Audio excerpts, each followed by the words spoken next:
मैं राजस्थान की जनता को नमन करता हूं। आज दीनदयाल उपाध्याय जी की भी जन्म जयंती है।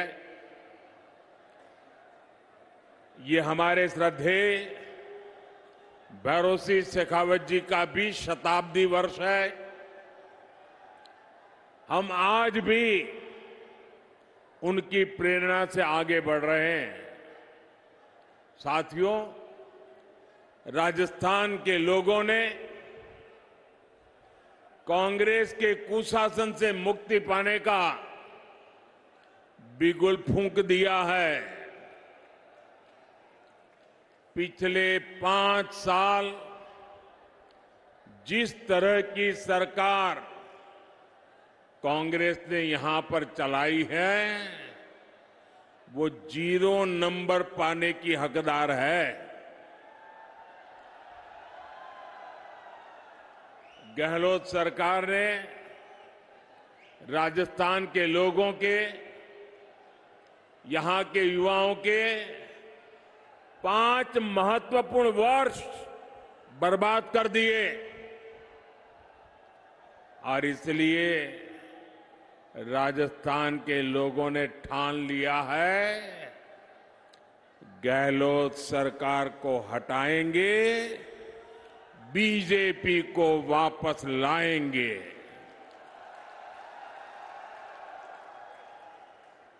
मैं साफ देख रहा हूं, राजस्थान में अब परिवर्तन होके रहेगा। राजस्थान के कोने कोने में जो परिवर्तन संकल्प यात्राएं भाजपा ने निकाली है, उन्हें बहुत जन समर्थन मिला है। ये साफ संकेत है कि राजस्थान का मौसम बदल चुका है। मैं राजस्थान के हर भाजपा कार्यकर्ताओं को और राजस्थान की जनता जनार्दन को इन सफल यात्राओं के लिए बहुत बहुत बधाई देता हूं। मेरे परिवारजनों, आज मैं जयपुर ऐसे समय में आया हूं जब देश का गौरव नए आसमान पर है। आज पूरी दुनिया में भारत के सामर्थ्य की वाहवाही हो रही है। हमारा चंद्रयान वहां पहुंचा जहां दुनिया का कोई भी देश नहीं पहुंच पाया। G20 में भारत की सफलता से भारत के विरोधी देश भी हैरान है, परेशान है। भारत ने गणेश चतुर्थी के दिन अपनी नए संसद भवन से कामकाज शुरू किया है और नई इमारत में सबसे पहला काम भाजपा सरकार ने हमारी माताओं, बहनों, बेटियों को ही समर्पित किया है। अनेक दशकों से हमारी माताएं, बहनें लोकसभा और विधानसभा में 33% आरक्षण की आस लगाए बैठी थी। माताओं, बहनों की ये उम्मीद किसने पूरी की? माताओं, बहनों की उम्मीद किसने पूरी की? किसने पूरी की? किसने पूरी की? ये आप मुझे बताइए, कितने महिलाओं को आरक्षण दिलवाया? महिलाओं को आरक्षण किसने दिलवाया? आपका जवाब गलत है। ये मैंने नहीं किया है, ये तो आपके एक वोट की ताकत है जिसने करके दिखाया है। आपके एक वोट ने मुझे चुना और मैंने आपकी सेवा की गारंटी दी। आज आपकी ये गारंटी मैंने पूरी कर दी है।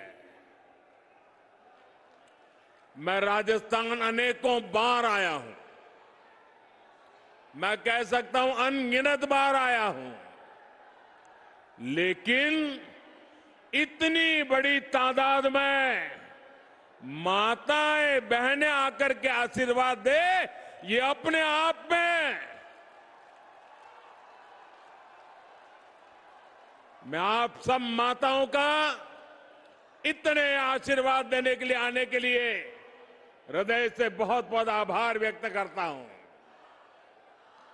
और मैं जब अंदर आ रहा था तब मैंने देखा जितने लोग अंदर है उससे ज्यादा बाहर है। साथियों, याद रखिएगा, भूलिएगा मत, याद रखिएगा, मोदी यानी गारंटी पूरा होने की गारंटी। मेरे परिवारजनों, गरीब के पास स्वाभिमान होता है, गरीब मेहनत करना जानता है। मैं जिस घर से निकलकर यहां आया हूं, मेरे पास करने के लिए सिर्फ और सिर्फ मेहनत है, सिर्फ मेहनत है। इसलिए मैं पूरे परिश्रम से आपकी सेवा में, अपने देशवासियों की सेवा में पूरी तरह जुटा हुआ हूं। इसलिए मैं जो कहता हूं वो करके दिखाता हूं। इसलिए मेरी गारंटी में दम होता है। और ये मैं सिर्फ हवा में नहीं कह रहा हूं, बल्कि बीते 9 वर्ष का मेरा पूरा ट्रैक रिकॉर्ड यही है। वहां मेरा आप सबसे प्रार्थना है, अब पेंडोल में कहीं जगह नहीं है, कृपा करके वहीं रुक जाइए।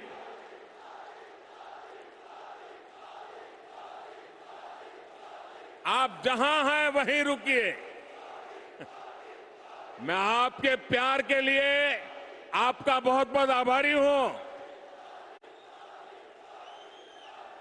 बहुत बहुत धन्यवाद आपका। मेरे परिवारजनों, आप याद कीजिए, हमारी सरकार ने 1 रैंक 1 पेंशन लागू करने की गारंटी देश के पूर्व सैनिकों को दी थी। आप देख रहे हैं, मोदी ने वो गारंटी पूरी कर दी। अब तक सैनिकों को जो निवृत्त है 1 रैंक 1 पेंशन के 70,000 करोड़ रुपए मिल चुके हैं। अब आप कल्पना करिए, कांग्रेस जब सरकार में थी तब उन्होंने 500 करोड़ रुपए की पोटली बनाकर वो झूठ बोलती थी कि वो 1 रैंक 1 पेंशन लागू करेगी। कहां 500 करोड़ और कहां 70,000 करोड़। ये भाजपा सरकार है जिसने 70,000 करोड़ रुपए देकर 1 रैंक 1 पेंशन को लागू किया है। साथियों, जब नीयत साफ होती है, जब खुद पर भरोसा होता है, तो गारंटी पूरी करना सरकार की पहचान बन जाती है। हमने भ्रष्टाचारियों के विरुद्ध कड़ी कार्रवाई की गारंटी दी थी। आज देश के भ्रष्टाचारियों पर कानून का जो डंडा चल रहा है, वो सब देख रहे हैं। आप मुझे बताइए, भ्रष्टाचारियों पर कदम उठाने चाहिए कि नहीं उठाने चाहिए? कड़ी कार्रवाई करनी चाहिए कि नहीं करनी चाहिए? इस देश से भ्रष्टाचार को खत्म करना चाहिए कि नहीं करना चाहिए? साथियों, 3 तलाक के चलते मुस्लिम बहनों के साथ अन्याय कई पीढ़ियों से हो रहा था। उम्मीद की कोई किरण नहीं दिखती थी, लेकिन हर बहन के आंसू पहुंचने की इच्छा शक्ति के कारण हम 3 तलाक के खिलाफ कानून लाए। इस कानून से लाखों बहनों को न्याय मिला है। मेरे परिवारजनों, कांग्रेस की कभी नीयत नहीं थी कि वो देश की महिलाओं को सशक्त करे। जो कांग्रेसी आज महिला आरक्षण की बातें कर रहे हैं, ये काम वो 30 साल पहले कर सकते थे। जब जब मौका मिला तब कर सकते थे। लेकिन सच्चाई ये है कि कांग्रेसी कभी चाहते ही नहीं थे कि महिलाओं को 33% आरक्षण मिले। आज भी अगर ये नारी शक्ति वंदन अधिनियम के समर्थन में आए हैं, तो मन से नहीं आए, बल्कि ये आप सभी बहनों के दबाव के परिणाम सीधी लाइन में आए हैं। और इसलिए मेरी माताओं बहनों, आपको याद रखना है, मेरी हर बहन बेटी को याद रखना है, कांग्रेस और उसके घमंडिया साथी महिला आरक्षण के घोर विरोधी है। नारी को सशक्त करने के इतने बड़े फैसले को भी वो भटकाने में लगे हैं। जिन्होंने यूपीए सरकार के दौरान ये बिल रोका था, कांग्रेस के वही साथी उस पर अभी भी दबाव बना रहे हैं। इसलिए राजस्थान की बहनों को, देश की बहनों को बहुत सतर्क रहना है। मेरे परिवारजनों, राजस्थान तो गौरवशाली इतिहास और परंपराओं की भूमि है। यहां के कण कण में गौरव गाथाएं हैं। महाराणा प्रताप, महाराजा सूरजमल से लेकर राणा सांगा, राणा कुंभा तक, वीर दुर्गादास राठौर से लेकर गोविंद गुरु तक, मीराबाई, पन्ना धाय, रानी पद्मिनी से लेकर अमृता देवी, कालीबाई, कनबाबाई तक, ऐसे अनेक संतानों ने एक महान सनातन धरोहर हमारे लिए छोड़ी है। लेकिन कांग्रेस और उसके घमंडिया गठबंधन ने इस धरोहर के विरोध हल्ला बोल शुरू कर दिया है। इन्होंने घोषणा की है कि ये सनातन को जड़ से मिटा देंगे। हमारी पहचान को मिटा देंगे।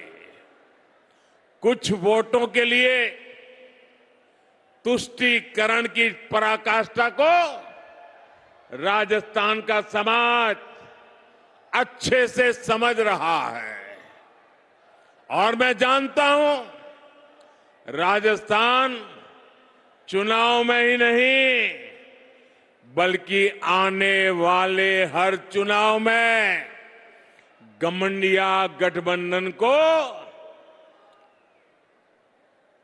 इसका नुकसान उठाना ही पड़ेगा। वो जड़ों से उखड़ जाएंगे। मेरे परिवारजनों, राजस्थान के हर क्षेत्र में कांग्रेस की सरकार के विरुद्ध जनाक्रोश बढ़ता जा रहा है।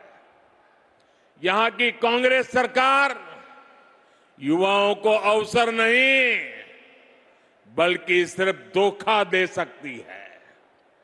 राजस्थान में जितनी बार पेपर लीक होते हैं वो हर बार पूरे राज्य को शर्मिंदगी से भर देते हैं।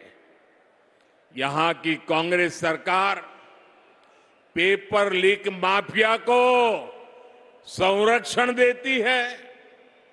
मैं आज राजस्थान के युवाओं को भरोसा देता हूं, राजस्थान में बीजेपी सरकार बनने के बाद इस पेपर लीक माफिया पर सख्त से सख्त कार्रवाई की जाएगी। युवाओं के भविष्य के खिलवाड़ करने वाले किसी माफिया को बख्शा नहीं जाएगा। साथियों, आज देश के अलग अलग राज्यों में औद्योगिक विकास नई ऊंचाई पर है।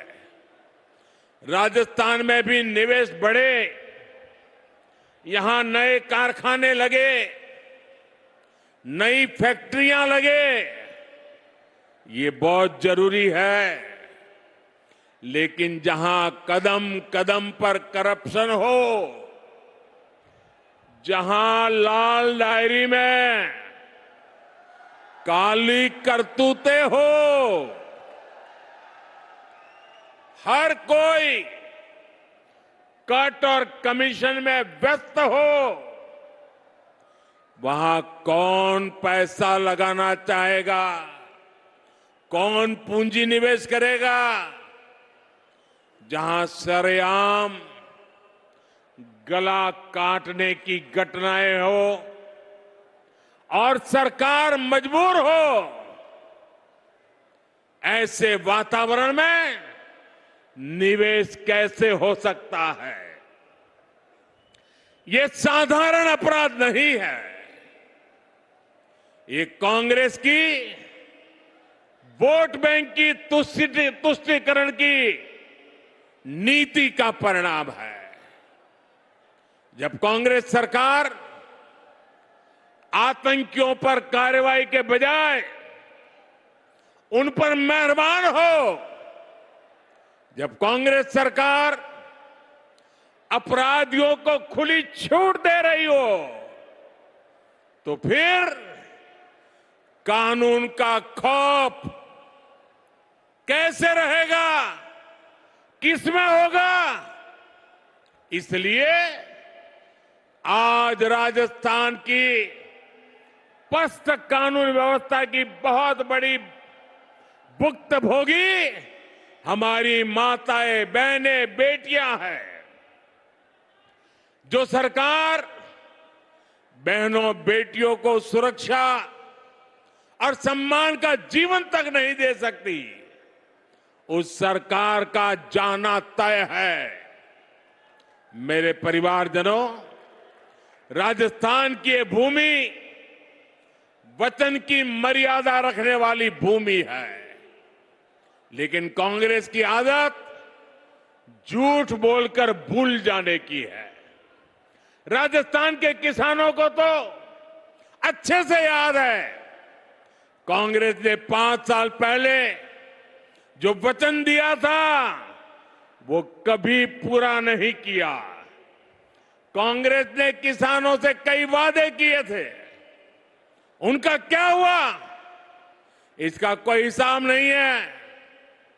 आज औने पौने भाव पर किसानों को बाजरा बेचना पड़ रहा है।